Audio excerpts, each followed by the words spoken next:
Coming up, Dr. Adam Kay. Woo! Hello. You wrote the phenomenal book, This Is Going to Hurt. You knocked off Michelle Obama's book from the Sunday Times bestseller, didn't you? You know Michelle Obama? Yeah. It's not that She's book. got nothing. Check this out, yeah. Realising that I was gay, I thought the option of having a family was something that was closed off to me. I find myself in this, like, on a wipe clean, pleather couch in a room the size of a lift. Just me, remote control, and a tape. You can tell me if this is getting too disgusting. I'm No. I want to hear. We want to hear about the Tommy tanks and how long you had. Like, this is important.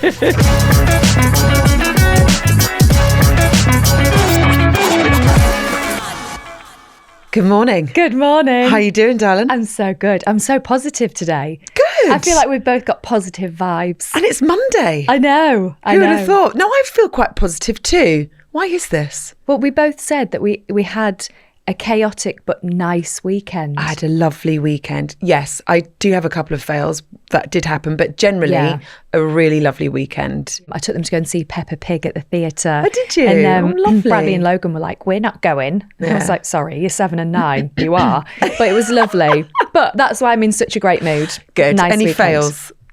Well, I don't actually swear in front of my kids. So I actively will try really hard not to swear because I'd hate to have that slip up where they go, what does that word mean? And I was driving the other day and a man cut in front of me. Ah, yes. And I do that thing where it's like, especially when I don't know if anyone else at the school gates or at the school car park, I will drive in and smile and I'll be like, go on then. Off you go. That's it. Go on then. You wanted that space anyway, didn't you? Oh, look at you in your nice car. And then and then I drive in and I'll have some like 90s R&B classics on and think I'm an absolute I'm a gangster. Yeah. And this guy just pulled out in front of me and I was just like, oh, do you know what? I was like, what a Yeah. And as I said it, Bradley and Logan were like, what? Oh, gosh. And it's like they heard every word. They don't hear me when I say, can you brush your teeth or put your shoes on? Oh, no. But wait a second, I say a little naughty word. They heard it. Yeah. And I said like 4 swear words in one sentence. Yes. Expose them to naughty words. I mean, we've honestly not alone. A friend of mine was at running recently and I didn't realise it was her. And I was like, oh, here we go. Look, she's not even going to stop. Silly go on then. And then I went to turn and did like an exaggerated stop of the car. And I was like, oh, Amy. And she like looked at me as if like, Our road where our school is, they've actually blocked off that road. You can't go down anymore. There's cameras on it because there were so many cars and horns beeping. It's crazy because there's a lot of like now a lot of streets where I live in Loughborough where they're designed for 2 cars and all of a sudden a nursery's built on that road and there's a school built at the end of the road and you've got people that now want to buy all those houses, so you've got cars that are just permanently parked there and it's like should be a one-way street. And the amount of times when I've dropped the kids off at nursery, I'm exhausted, I haven't slept, I'm late for work because the kids have been like kicking off or whatever, and then there'll be somebody that won't let me go down the road and you're like, just pull in and let me go past. And it's I always find that my level of anger is heightened 1,000 times when I'm in a car. I wouldn't do that if I was walking. No. But you put me behind a wheel. Oh, yeah. I'm like, my patience levels have dissolved. And it's like, 100%. don't come at me, Steve. Yeah. Like, reverse your car. Yeah. Or I'm going to get cross. Like, Have you ever like got out of the car to have an argument with someone? No, I've never gone that far. But there was once a guy that made a comment to me. He was looking at me going, come on, just come down the road. And I was like, I can't fit my car down there. It was like, I didn't have a Mini. I had a slightly bigger car. And he was like, come on then.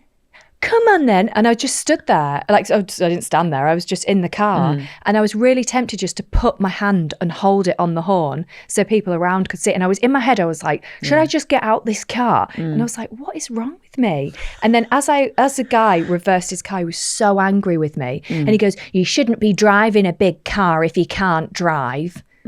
So I gesticulated at him. Oh, yeah. And he did the old like that and then drove off. I do lots of, I kind of get like the I feel like I like to swear at people like the finger, and then I need to drive very fast away from them just in case they catch up with me. Do you do like a ventriloquist where you're like, go on then, like at the school car park? I've said to I wound down the window and kind of yelled at a parking warden, and to be fair, they were only doing their job. But I got a ticket when I was parked outside the nursery, and I was heavily pregnant. I was a bit like, oh, come on, man. Like, I'm here for like 3 minutes. I'm heavily pregnant. And they gave me a parking ticket. And as I was driving off, wound down the window, I was like, I don't know how you sleep at night. And I was like, yes, that made me feel better. There is like a battle of the sexes, I think, still when it comes to people on the road. I think whenever like there's like a female driver and like a man's driving, like, female drivers. Yeah. And it's actually, you kind of think, well, statistically, female drivers are the safest drivers. Yeah. We even have our own insurance companies just for women because we are safer. Yeah. Like that is actually a known fact. Like someone does something annoying in a car and you have to look at that person when you drive past, like, you stupid. I did it to the driver. And then I realised very quickly that it's a really good friend of mine at the nursery. And oh god! And then I had to like kind of undo it and kind of like turn my anger into like a never mind, you can take my parking space. So Easter's coming up. Yeah. What do you do with Easter eggs? Do your kids get like an Easter egg from every single member of the family?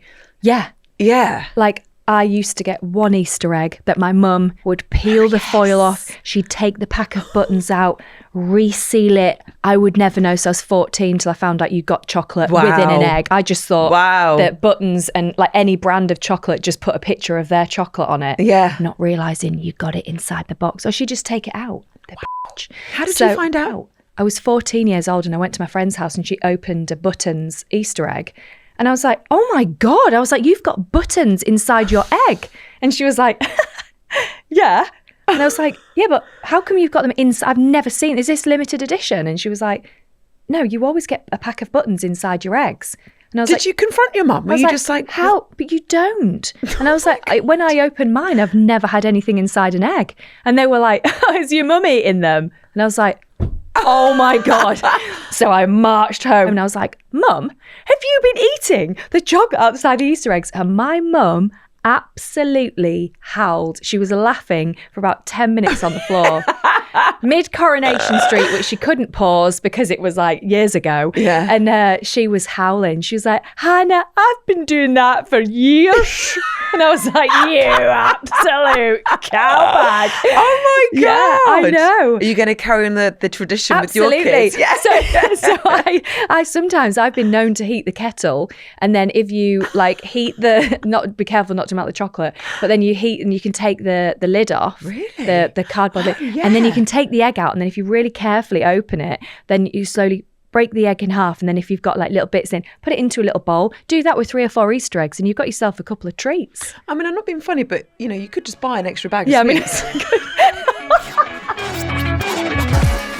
From the walls of the NHS to the pages of best-selling books, he spent the last decade turning the chaos of medicine into laugh-out-loud stories. He's a doctor, a comedian, and a proud dad of 2 who's turned his late-night hospital shifts into hit shows, podcast episodes, and unforgettable tales of parenthood. Please welcome the one and only Adam Kay. Woo! Hello, Adam. Welcome to our. Did you like that intro? You're a bit like, oh, this is I sound great. You sound bloody brilliant, and you are brilliant. We're going to go straight in because you are a dad of 2, they are. We've just learned that they're both 3 years old, but they're not twins. Yes. What was it? 4 months apart. 4 months apart. Right. Can you just explain to people listening that are going? Yeah. No. So it does. Postpartum mum's going. What? Yes, the hell are you going on about here? So they're born through surrogacy in the States to 2 separate surrogates. Right. So they are siblings genetically. Yes. But in theory, there's a lot of good in theory about having children, obviously. Obviously, And so surrogacy involves IVF. Yes. Obviously at the start of the process, and some IVF happens first time, some doesn't. and one did, and one was a bit delayed. And then Ruby was born a bit prematurely, and Ziggy was born at term, and so these things sort of stretched them apart. So even though we started the process at the same time, they ended up 4 months apart. But actually, I was quite pleased about that. Yeah, that's quite cool, actually. Because you sort of get a bit, you learn how feeding works and nappies work and sleeping works on one. Yeah, and you don't forget. Because I forget. Did you not think, though, after 4 months, so we've got to start do this again. Yeah. Oh, yeah, there is that. There is that. But, I mean... You're in it then, what are the aren't you? gaps? What was your gap between your number one and number two? Like 3 years. So by the time the second one came, I completely forgot about everything. Yeah. And also you're doing it, and you've got a toddler, and you've got to do it all over again. Around. Yeah. And so, tell us the story about how you missed your daughter's birth. And I'm so sorry that happened, because that must have been awful. But what happened? I guess we just said she was premature, so I guess that. So that was there's a combination of premature and in America. Basically. Right, yes. So we had this all really well planned out. And 5 weeks before Ruby was going to be born, we had the accommodation sorted in the States. We're going to have a good month of settling down. And it had been a totally uncomplicated pregnancy. There was no reason that anything should happen early. And yet, so we were having our final hurrah of... a childless life, which... what did that consist of? It consisted of going to the theatre. I can't tell you if it was good or not. I can tell you that the first half an hour or so was good, and then James's phone went off. Oh, you were that? We were those people in the theatre. And we're not normally those people. But anyway, and he dashed out. He didn't sign it. He looked at it and dashed out. Yeah. And then I followed, assuming that this was important. And it was. Yes. And it was our wonderful friend and surrogate who was phoning to say her waters had broken. Wow. Oh, God. And so there were a few problems there. Number one, obviously, we weren't going to find out what happened at the end of Tammy Faye. I love that was your first problem. And then, we needed to get to America. And it was like a film. We're like, Heathrow Airport. Oh, my God. And then we're like, actually, our house first to get our passports. Well, that bit never appears in the film. So I have to go by their flat. Oh, it's in my pocket. Look, I was ready. So go there. So James goes in, gets the passport. I'm on the phone trying to book flights to the right coast of America. And I'm like, there's only one flight. There's only basically one seat that can do. So flip a coin. No. He goes out. I get the next flight in the morning. I think he had to go to flight to New York, and the hospital's in Washington DC. So he got a cab from New York to DC and made it with like 15 minutes to spare. And I was watching on FaceTime as this is all happening, and then I go out the next day. I mean, in fairness, she's not going to remember it. She won't remember and I'd like to think we made best efforts, but with all those excuses, I still did miss her birth. And as parenting fails go, whoops. That's kind of up there, yeah. I think that's probably the best parenting fail we've had. I was hoping you were going to say, listen, I booked a flight. Exactly. My partner flew. I went back to the theatre. I might as well see what happened at the end. Yes, that's what I thought you were going to say. But Ziggy's birth, you were there. Oh, yeah. We were there months early for Ziggy's birth. This is not happening again. Not missing this one. And then he had a totally uncomplicated delivery on pretty much the due date. Oh, so nice. And 1 out of 2, that's not bad. Yeah, that's fine. It's fine. Let's talk about reproductive technology. You've been through it twice. How easy, difficult? What are the things that you didn't expect? Tell us everything. So yeah, I'm in the slightly interesting position of having been through, IVF as a dad. I say been through my role, and it's fairly quick and painless, enjoyable, and although stressful in its own way. Sure, you've got 20 minutes, and they're like, oh, you get timed. Well, I'm like, so I went to the go to this, clinic. Yeah. And and you're sort of filling out all these forms at the start, and checking in.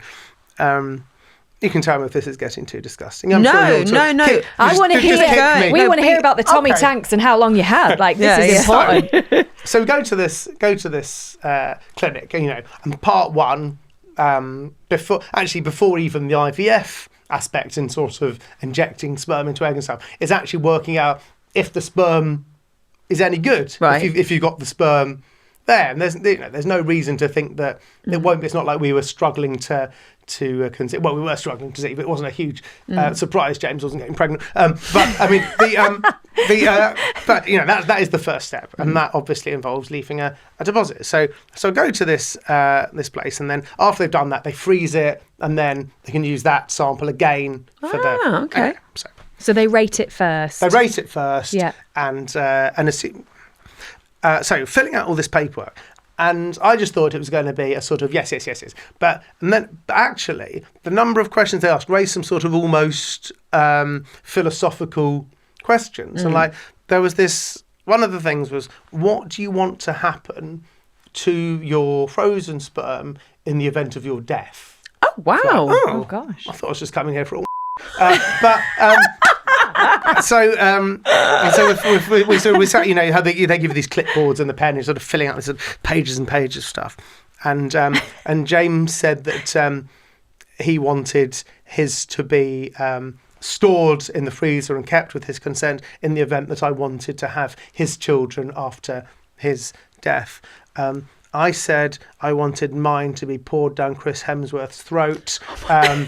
Nurse wasn't happy with that answer, so I just copied James. So anyway, so we fill out all the paper. They're happy with all of this, and then they say, right, there's your room. You've got 20 minutes. I was like, oh God, 20 minutes should be enough. And I was sort of saying before, my slightly interesting situation is that I've previously worked in IVF settings as the doctor. And this was obviously now sort of decades and a half ago. Technology has moved on. So when I worked in them, and this was in the NHS, it was a quite in terms of encouragement materials, it was quite analog. It was some like magazines from the 1840s or something. And so go in now, and this is done on a private basis because there's basically no NHS IVF left anymore, and there is absolutely none for gay couples wanting to start this journey. So yeah, it's a whole other discussion about the state of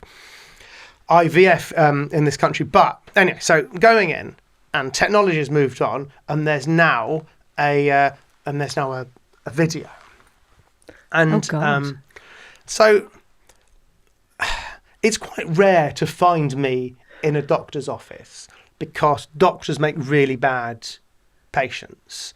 So it's embarrassing to be a doctor seeing another doctor. You sort of in your head, I should have been able to fix this myself. Right, it's like it's your air of expertise. It's you don't.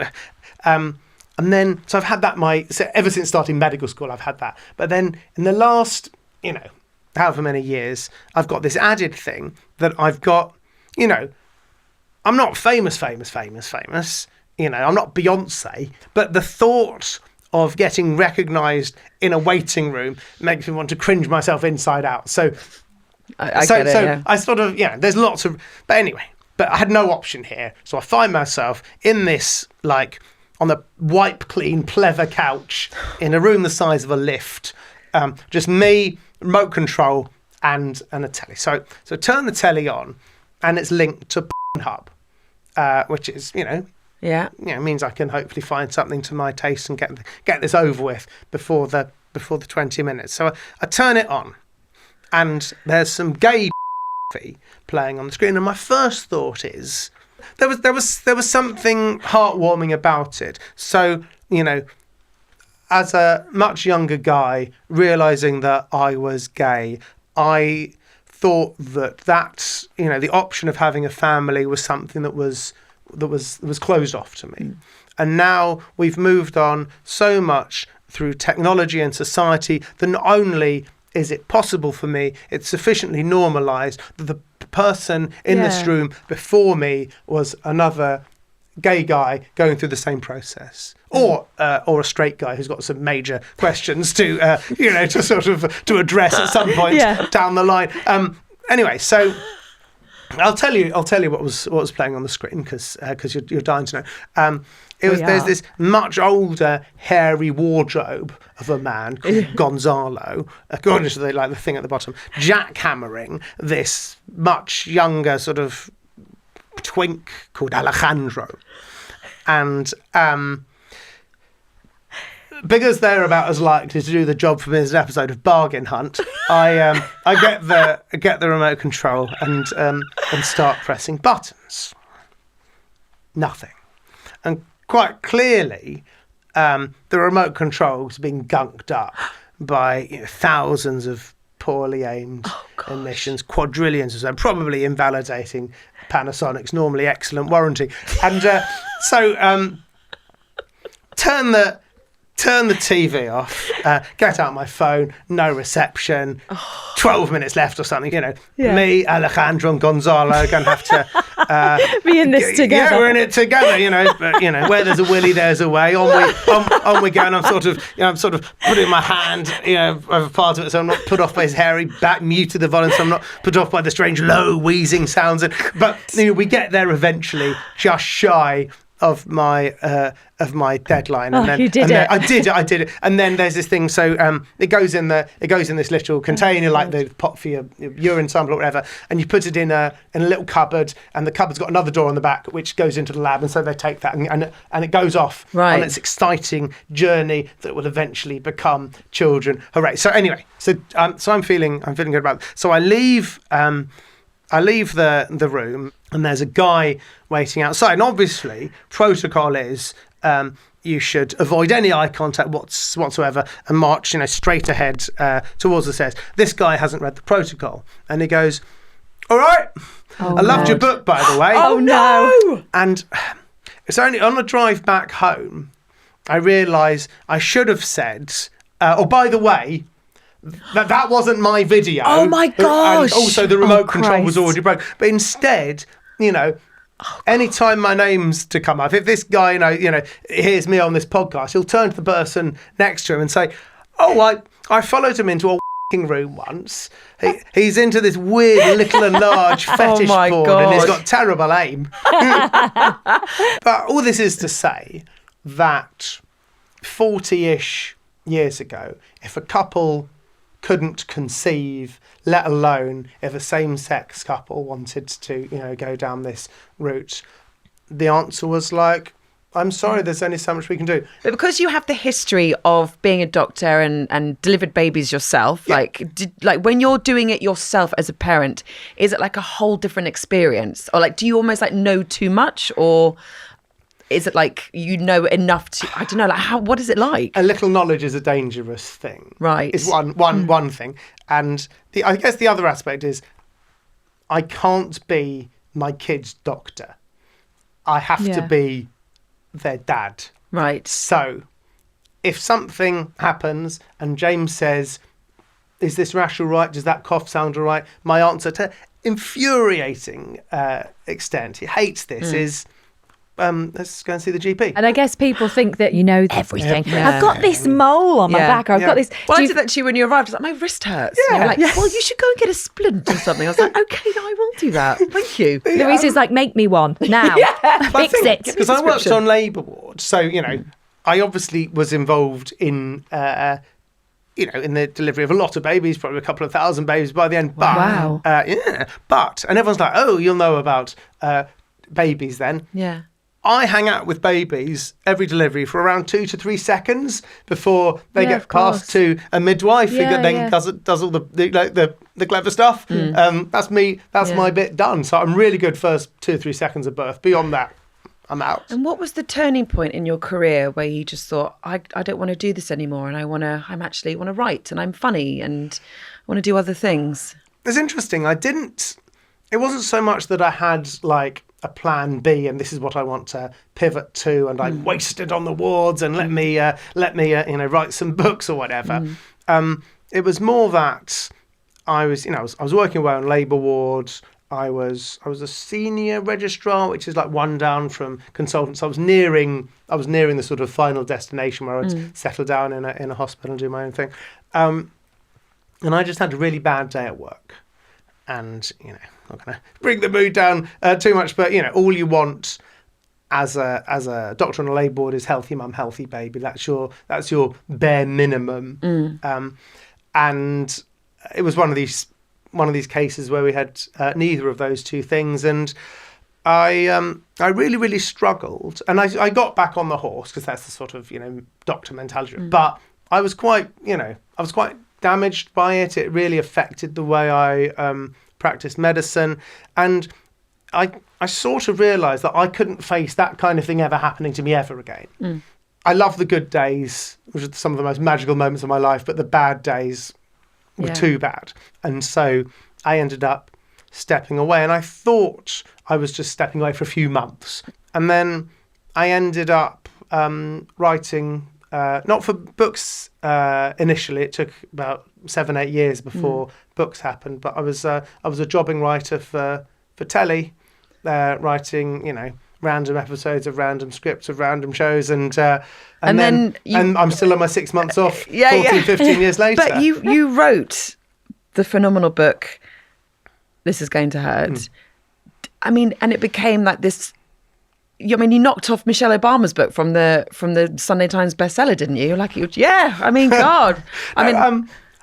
Incredible. Did you ever think in your labour ward, I'm gonna, I could be this person. I could be this bestseller. Yeah, Michelle Obama. Yeah. It's not that She's book. got nothing. Check this out. Yeah. So I was keeping diaries all the time. Yeah. I was working. I keep diaries all the time, by the way. Excellent. I love them. It's a really good. I don't quite know why I thought I was keeping the diary. I think in retrospect that was my form of therapy. Oh, absolutely. I wasn't. Well, it is anyone. a form of therapy, isn't it? It is, because you're sort of journaling about situations that have been a bit challenging and how you dealt with them, and ideally you talk to someone about this stuff, but if second or third best I think is at least getting it out of your head onto paper, formalizing your thoughts. And also I think as well as that, looking for the light among the dark was very handy for me.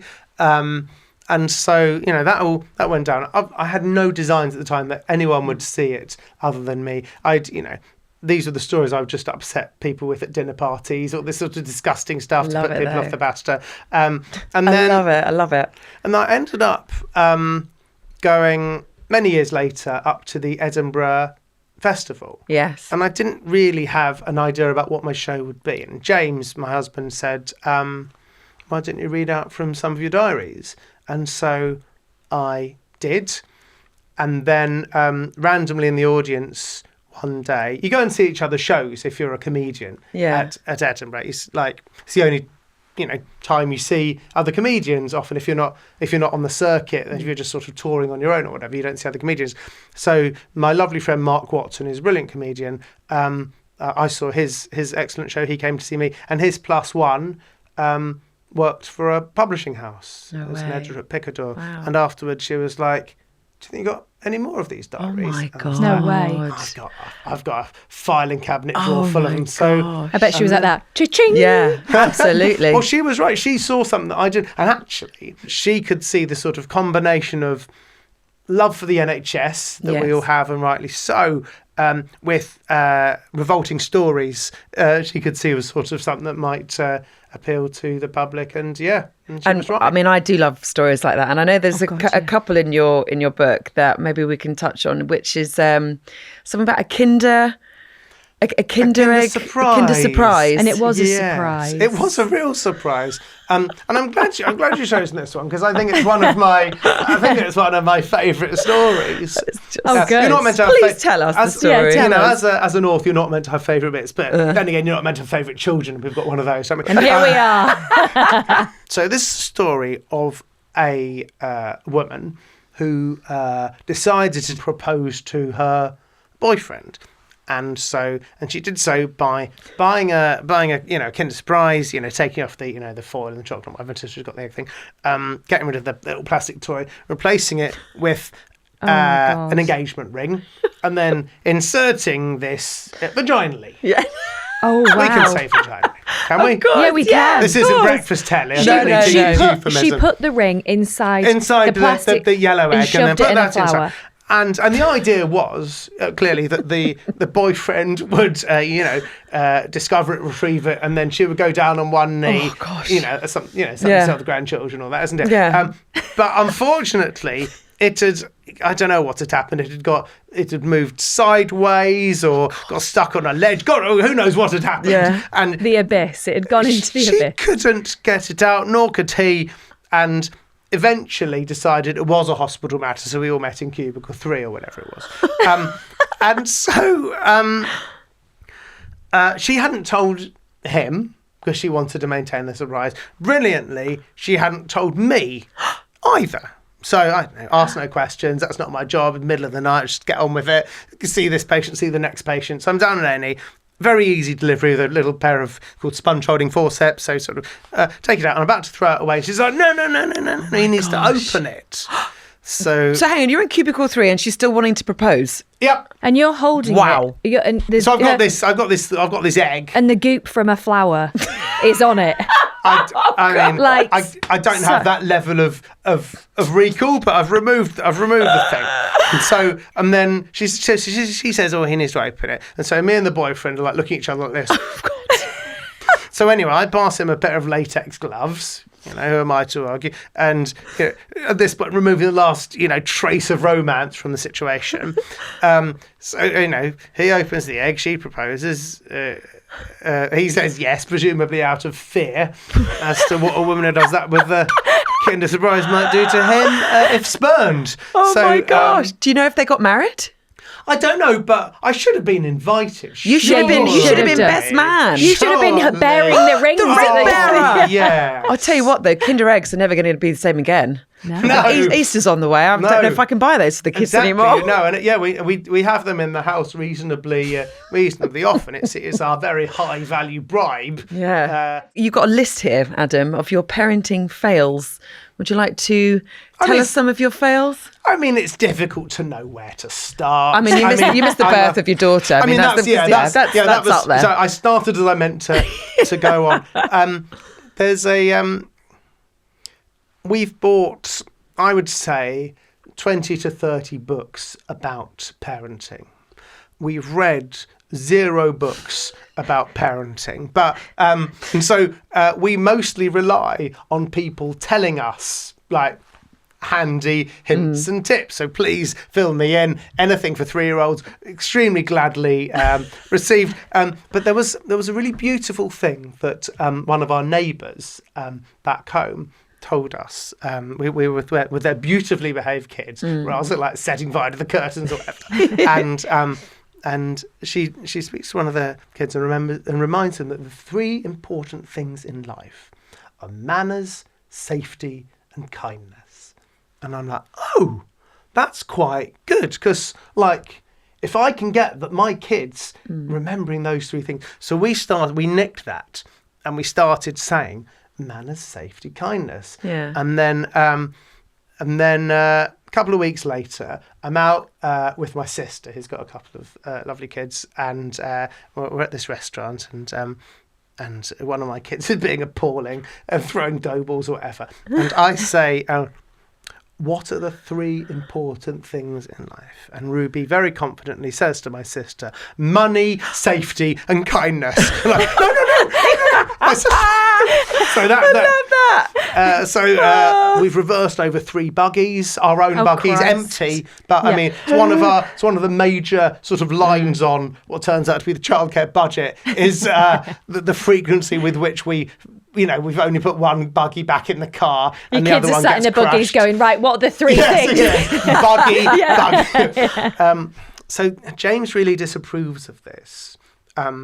And I think probably everyone does, but it's funny, to do the rude version of the song, changing the odd word. Yeah. So our kids' favourite song, I don't even know if this is widely known, is the pirate song. Like, when I was 2, I buckled my shoe the day I went to sea. I climbed aboard. And so it's obviously funny to teach your kids when I was 2. Like, when I was 2, I did a poo the day I went to sea. Yes. And And now, wonderfully, they're starting to improvise their own ones. And I'm like, this is cool. Good. Yeah. They're creative. Yeah. They've got a career ahead of them in comedy or whatever it is. Nice. But the end of that song goes, a bottle of rum to fill my tum, and that's the life for me. Ziggy, our son, has started now singing a bottle of rum to fill my bum, and that's like, I'm like, oh no, hang on, no, that's too far. No, that's you can't. So he's now because I'm now awaiting the phone call from nursery. Yeah, is everything all right at home? What's his enema song? Yeah. And he's saying it. So trying to. So it might be that James was right all along, and it's probably better to teach them the actual stick to the original. Maybe. But, what would you say is the hardest part of parenting? I mean, this is going to feel so sort of basic. Yeah. But it's the fact that if you're a doctor, for instance, or you've got any kind of job, however tough your shift is, your shift ends.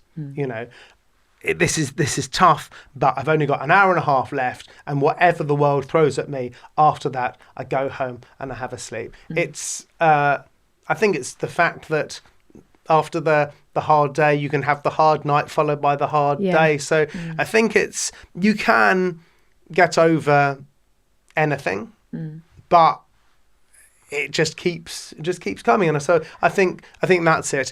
And obviously, any time a kid is sick, I mean, they're sort of like sick, like worrying sick. My lovely friend of mine told me years ago, before I had kids, that she was coming over with hers, and one of them was a bit under the weather, and I said, "Oh, I'm sorry. Do you want to?" She was like, "No, it's great when they're a bit ill, because they're sort of that's when they behave the best and they're a bit subdued." And I was like, "So I do and agree sedated with that." on medication.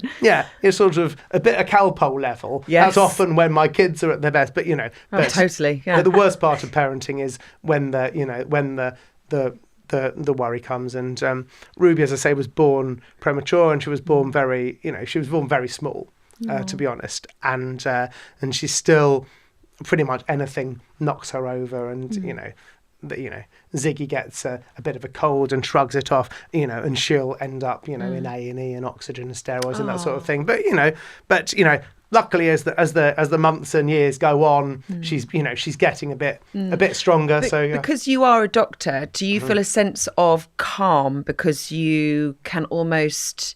Like, do you feel like you can help in a way? I can't help, but I'm good in an emergency. Yeah, I'm sure. So I think that's one of the things I've been bequeathed by my career. It's one of the things they teach in medicine is the first pulse you check is your own in an emergency. Yeah. Because you can't be useful if you're flapping, and it takes a bit of time to get to that stage. Yeah, I didn't know that. That's you sort of have to, you walk to the emergency rather than running and assume it's not the other side of the hospital, because you want to arrive prepared. So you walk to it, and in your head you're thinking, these are the first 5 things I'm going to do.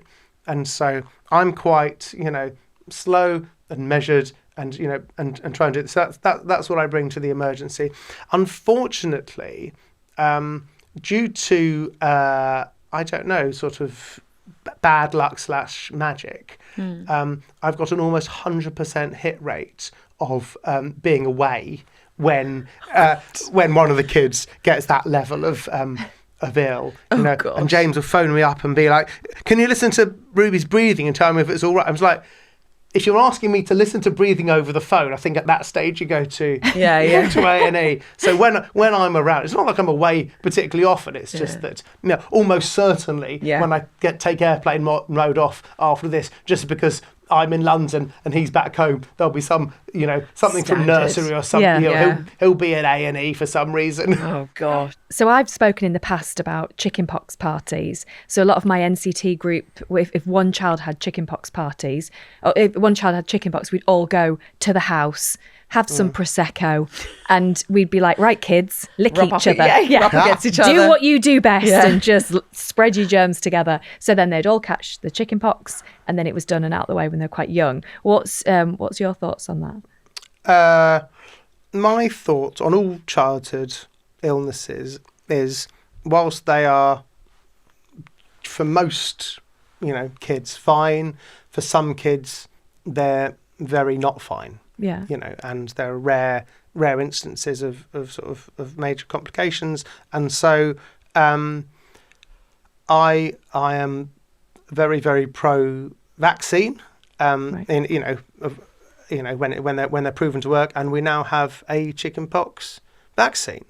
And so hopefully in a few years' time, in a generation's time, when the archivists are listening back to 10 years ago in the podcast and say, what was chickenpox? It could be something that never happens ever again. Yeah, but, hopefully. I got my daughter vaccinated for chickenpox because my middle child never caught them at the chickenpox party. Yeah. And not he enough had licking. them. So not enough licking. He's my child that licks everything and just puts everything in his mouth. Or I joke about this, handrails at airports. He will, because it's metal, he will lick, used to when he was a bit younger, would lick the handrail at an airport on the way to our destination. Oof. And then 2 days in, we'd all be ill. And it's it's because Logan licks the handrail at the airport. I mean, his immune system must be 10 out of 10 if you're doing. He got, when we were on holiday, they had this tiny little kids pool. Yeah. And he was in the pool all day, lift his head up out of the water, wouldn't wear goggles, and he'd have the whites of his eyes would just be red. And then the last day of the holiday, he obviously had chickenpox, but they were so bad. The doctor said to us, they're the worst chickenpox I've ever seen. They were infected. He was admitted to hospital. No. It was terrible. They were so bad. Babes. So I was he's got scars all over his face and stuff and his body. So I was like, right, for my daughter, as a girl as well. With Logan, he's got them on his face. I think when he gets facial hair, you probably won't see as much, but it's really panicked me because I know how bad they can look. So I got her vaccinated. So I'm hoping, fingers crossed. Vaccines have saved something like 200 million lives. And so it's one of my biggest. It's more than an annoyance. It makes me actively cross. This sort of movement against vaccines, which is simply one of those, and antibiotics have saved more lives than anything. It's sort of, there are greatest advances in technology, full stop.